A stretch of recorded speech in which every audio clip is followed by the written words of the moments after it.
What's going on, everybody? John again with Grace, Liberty, and the finished work of Jesus Christ.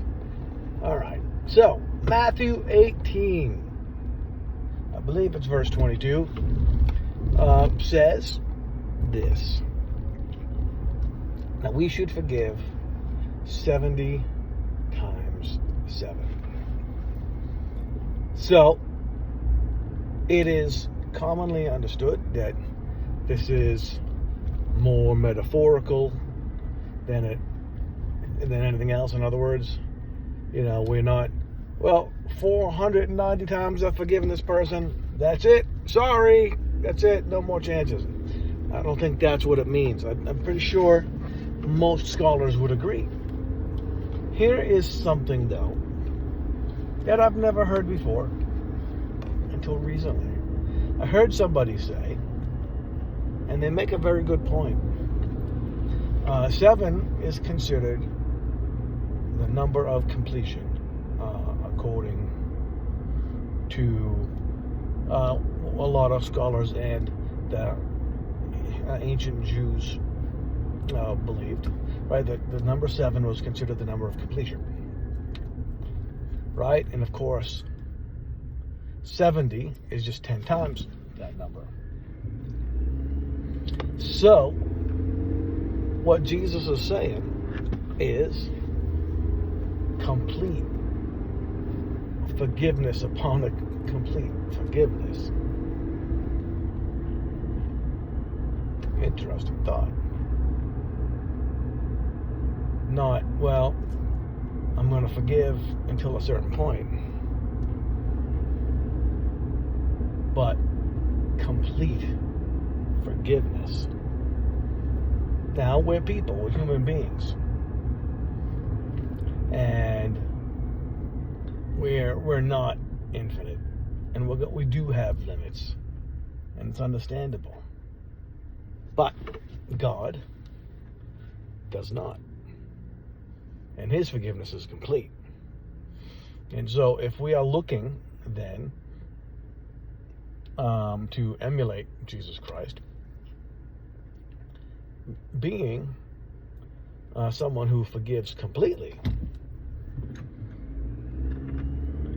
is an amazing reflection of who God is and who Jesus is. You often hear people say things like, I'll forgive, but I won't forget. Well, it's kind of like an oxymoron. Because forgiveness, biblically speaking, means it's gone out of God's memory.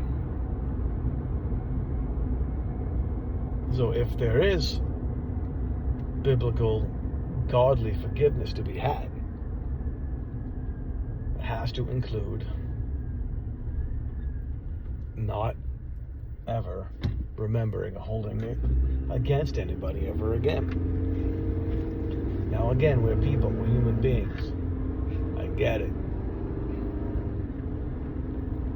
We don't need to be perfect. But God is. And so we should try to go, to God and say, hey, I want to be more like you. Give me the ability to forgive. It will go against everything the world tells you. Probably everything your family tells you if it's something terrible and tragic that happened to you. And as a human being, I'm telling you right now, I'm not telling you all this because it's something that I'm even capable of doing. If something happened to my kid, there'd be other videos about me probably, and it wouldn't be Jesus videos. But the hope is that when something terrible and tragic happens, that we can emulate Christ in that situation. That is, of course, who God is. And to reflect God, to reflect Jesus Christ, that is the reflection. So, my friends, thank you again for driving along with me on my drive-by devotional, and I will catch you later.